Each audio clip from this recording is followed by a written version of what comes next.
आदिवासी हुंकार महारैली में बड़ी संख्या में आदिवासी समाज के लोग पहुंचे थे। उनके साथ साथ जो अगुवा थे वो भी बड़ी संख्या में पहुंचे थे और मंच के माध्यम से अपनी बातों को जो आम आदिवासी लोग हैं उन तक पहुंचाने का प्रयास कर रहे थे। नेतृत्वकर्ताओं में से एक पूर्व मंत्री गीताश्री उरांव हैं, उनसे जानते हैं। मैडम, एक बड़ा आयोजन कह सकते हैं, जनसैलाब जो है वो उमड़ा था। इस तरह का जनसैलाब अमूमन जब चुनाव की रैलियां होती हैं उस समय देखने को मिलती है। हालांकि जो अभी स्थिति चल रही है उसमें लोग जो है वो खुद ही आ रहे हैं अधिक संख्या में। आज की रैली को कैसे देखती हैं और कितना सफल मानती हैं? देखिए, बहुत सफल रहा, ऐतिहासिक रहा। वो इसलिए क्योंकि राज्य स्तर का आज था, जो हमने 20 सितंबर में शुरुआत की थी इनका विरोध, जो इनका रेल रोको डहर छेकने वाला जो कार्यक्रम का, तो वो कंटिन्यू होता रहा, चलता रहा, छोटी बड़ी होती रही। और फिर मतलब बड़ी बड़ी रैलियां भी हुई, जैसे रामगढ़ का हम ले सकते हैं, बोकारो का ले सकते हैं, आपका धनबाद का ले सकते हैं, आपका खूंटी में अभी हाल में हुआ और उसके बीच चांडिल में भी हुआ और इसी तरह जमशेदपुर में भी हुआ। इसी तरह से छोटी बड़ी करके प्रखंड लेवल का भी हुआ, अनुमंडल लेवल का भी हुआ और जिला लेवल का भी हुआ और लोग उमड़े हैं। बिल्कुल, मतलब बस आह्वान करने की देर थी। और हम लोगों ने आज जो ये अपना किया राज्य स्तरीय, इसमें सभी तरफ से, सभी दिशा से, सभी जिलों से लोग यहाँ पर जो पहुँचे अपनी व्यवस्था में। सबसे बड़ी बात यह है, हमने क्योंकि आह्वान में ये भी कहा था कि अपनी लड़ाई अपनी व्यवस्था, जो हमारे पूर्वज करते थे, तो उसी के निमित्त जो है आज जो है ये प्रभात तारा मैदान शुरू में लग रहा था कहीं हमने ज़्यादा बड़ा तो नहीं ले लिया, मगर इतनी भीड़ हो गई थी।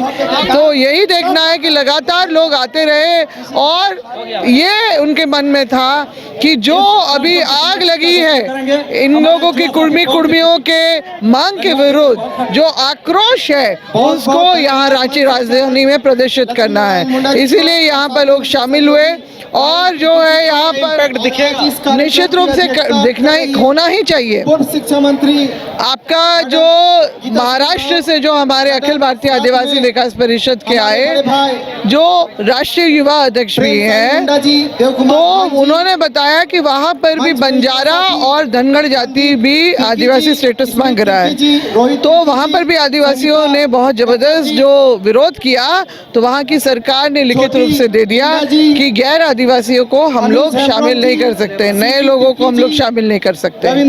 तो इसी तरह से राज्य सरकार को भी संज्ञान लेना होगा। कुछ एक कड़ा संदेश, राजनीति अपनी जगह पे, मगर इस तरह का माहौल खराब होना, जो आपस में हम लोग लड़ना भिड़ना नहीं चाहते, मगर जिस तरह का उनकी तरफ से दावे आते हैं निराधार और बचकाने, तो वो हम लोगों को और उत्तेजित कर रहा है सबको। और क्योंकि हम चुपचाप नहीं, वो इसलिए क्योंकि अगर हम चुप बैठे तो ये बात हो जाएगी कि हमारी कहीं ना कहीं मौन स्वीकृति है। तो इसलिए ये विरोध जो है, सब जिन लोगों ने अपमान झेला है, प्रताड़ना झेली है, वो सब अपने आप बस बोलने की देर है और लोग देखिए चले आए। आज स्ट्रेटेजी बना रहे, कल डहरे सोहराई किया गया। अरे क्या पहली बार हुआ। हाँ, डहरे सोहराई जताने के लिए कि हम आदिवासियों का जो है, अब तो इन्होंने ऐलान किया मंदिर कोई नहीं जाएगा, 1-1.5 महीना पहले की बात, मंदिर कोई नहीं जाएगा, अब हम लोग सरना समाज के हिस्सा हो गए। मतलब इस तरह से घोषणा करके, मतलब हर चीज को ये इस तरह से जबरदस्ती लेवल चढ़ाने वाला जो है, कुछ नहीं हासिल होने वाला। क्योंकि आदिवासी पैदा होता है अपने परंपरा संस्कृति के साथ, अपने जो उसके रूढ़ी रहने जो परंपरा के साथ, कितना कॉपी कर लेंगे। हमारा कोई डहर में न करम बनता है न सरहुल बनता है। हमारा जो है खतियान में और विलेज मैप, विलेज नोट में हमारा सरना, मसना, देवस्थान, ये हड़गड़ी सब कुछ दर्ज है। तो हम लोग को सड़क पे चल ये सब करने की जरूरत नहीं है, मगर ये लोग खुद ही मतलब जो जताने की कोशिश में अपना ही मजाक उड़वा रहे हैं। सब बोल रहे हैं कि ये क्या तरीका हुआ, अब बोल रहे क्या छठी और क्या शादी ब्याह भी डहर पे करेंगे क्या, जो बिल्कुल भी जो बिल्कुल इनका तौर तरीका ही बिल्कुल गलत है। और हम लोग इतने ठीक है, पहले जो इनकी परिपाटी रही पिछड़ा वर्ग में शामिल रहे, वही रहे थे, क्या दिक्कत था। मगर झारखंड बनने के बाद से राजनीतिक आरक्षण पे कब्जा करने के लिए की मंशा तो है ही, उसके अलावा जो हमारा नौकरी व्यवस्था और जमीन संबंधी कानून जो है उस पे भी इन लोगों की नज़र गड़ी हुई है। तो आदिवासी चुप नहीं रहेगा, जो इतना इन लोग का अभी 1.5 साल पहले वो कह रहे हैं कि ये सब करने से कुछ उनका नहीं होने वाला, वो जो मांग कर रहे हैं वो लेकर ही रहे। लेके रहे क्यों नहीं ले लिया 22 साल में इन्होंने, 21 साल में क्यों नहीं ले लिया? संवैधानिक प्रावधान जो है ये जो है उनको खारिज कर रहा है उनका मांग को, क्योंकि जो प्रक्रिया है और जो अहर्ताएं हैं वो बिंदु पे ये खड़े उतरते रहे। अभी देख लीजिए दबंगई पे उतरे हुए हैं, गाली गलौज हमारी बेटियों के लिए, हमारी बहनों के लिए के साथ जिस तरह से ये लोग गाली गलौज सोशल मीडिया में खुलेआम, और जहाँ नहीं सकते हैं तर्कों में तो सीधा जातिगत पे भी उतर आते हैं। तो ये कैसे हैं, किस तरह के आदिवासी हैं? तो इनका थोतापन और जो इनका फर्जीपन जो है इनके आचरण से झलक ही जाता है बिल्कुल। और अभी हाल में ही जो मेरे ख्याल से डेरे करम के दिन में ही कोई युवा बोल रहा था, कुर्मी युवा, कि आदिवासी 30-40% ला के भी नौकरी पाता है, हम लोग तो मेहनत करके 100% ला रहे हैं, 80-100% ला रहे हैं और हम लोग को हमारा हक बनता है। अजीबोगरीब बात है भाई, आपको पिछड़ा वर्ग का मिला हुआ है, आप कीजिए ना, जो करना है आपको करिए, मगर आप हमारे जो हैं हमारे 32-33 जो आदिवासी समुदाय हैं उनके आरक्षण पे आपकी क्यों नज़र है? और आदिवासी समाज को बस व्यवस्था की बस दरकार है। हमारे बच्चे भी बहुत अच्छा कर रहे हैं। मेरे पिताजी जिस समय कुछ नहीं था वो विदेश जाके बताएंगे अपने बलबूते पे कितना डिग्री लेके आए, इंजीनियरिंग का, लॉ का डिग्री भी साथ में, और ये इस तरह की बातें करेंगे। बहुत सारे हैं हमारे जो हैं, जयपाल सिंह मुंडा, डॉक्टर रामदयाल मुंडा जो हैं, ऐसे ऐसे व्यक्ति रहे हैं और भी हैं, बहुत लोग हैं जिनके बारे में उतना प्रचार प्रसार नहीं होता है। साइंटिस्ट बन रहे हैं हमारे बच्चे, इंजीनियर क्या साइंटिस्ट बन रहे हैं, इसरो जा रहे हैं पढ़ने के लिए अपने बलबूते पे।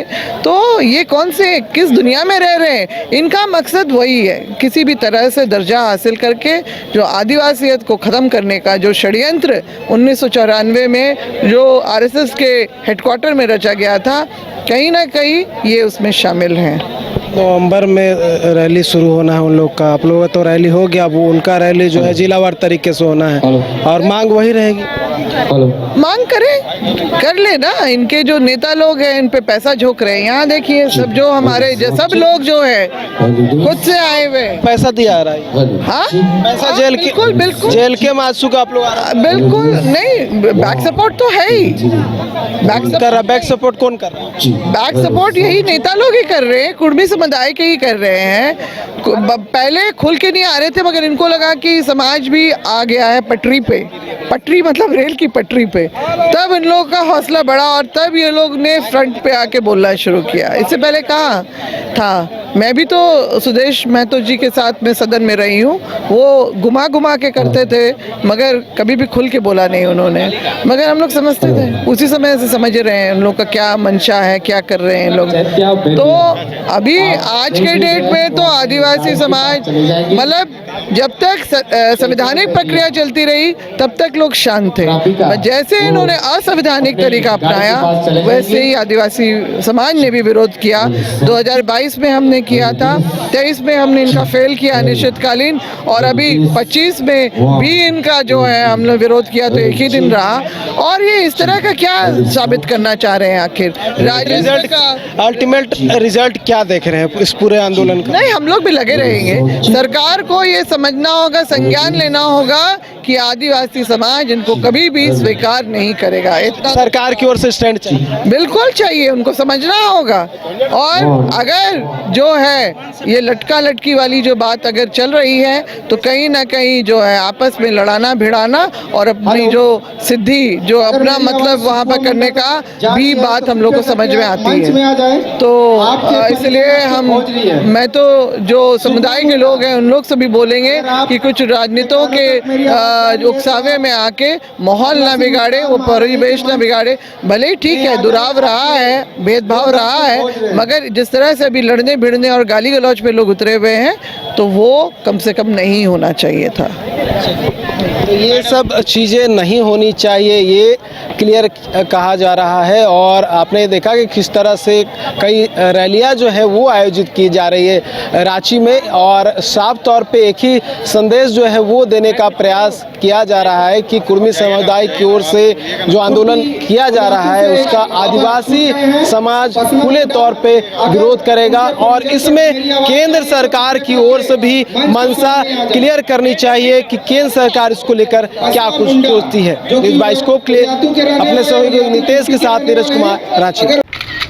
अरे कहाँ चले सुबह सुबह? अरे चिंटू इंजीनियर, घर बन रहा है ना, टीएमटी रिबार लेना है। कौन सा? कोई भी सस्ता वाला। और नया फोन? हाँ। ये कैसे लिया? ये स्टोरेज, कैमरा, डिस्प्ले सब चेक करके लिया है। अच्छा, तो फोन के लिए इतना रिसर्च और घर के लिए? मतलब टाटा स्टील आशियाना पे रिसर्च करोगे तभी पता चलेगा कि टाटा टिस्कॉन 550 SD में है बेहतर ताकत और लचक, जो आपके घर को दे सुरक्षा के साथ सेविंग्स भी। क्या हुआ? पहले रिसर्च करनी है ना। टाटा टिस्कॉन 550 SD, समझदार बने, बेहतर चुने। शहर की भीड़ से बोर हो गए हो? तो चलिए आज नए वाइब में आपको लेके चलते हैं, जिसका नाम है वैदिक विलेज। एम्स पटना से 10 मिनट की दूरी पर नौबतपुर में स्थित ये सोसाइटी सिर्फ आपके लिए है। यहाँ पे मेन रोड 30 फीट की है, रिंग रोड 24 फीट की है और ब्रांच रोड 20 फीट की है। यहाँ मिलेगा आपको स्विमिंग पूल, जॉगिंग ट्रैक, मंदिर और 24/7 सिक्योरिटी कैमरा जैसी बेसिक एमिनिटीज। शांति और सुकून से भरा प्लॉट चाहिए तो सोचना बंद करो, अभी कॉल करो नीचे दिए हुए नंबर पे। घर रहने का मकान भर नहीं, ये खुशियों की तिजोरी है। दरवाजे पर दस्तक देता पड़ोस, खिड़कियों से उमड़ आता आसमां, तारों में उलझी ऐसी ना जाने कितनी दास्तां। कहती हैं चले डायमंड सिटी, एक सफर हम सफर के साथ अपने घर तक। Diamond city, life long bonding, 500 से ज्यादा खुशहाल डायमंड परिवार। जल्दी करें, सिर्फ 200 फ्लैट बाकी। आज ही बुक करें अपना आशियाना।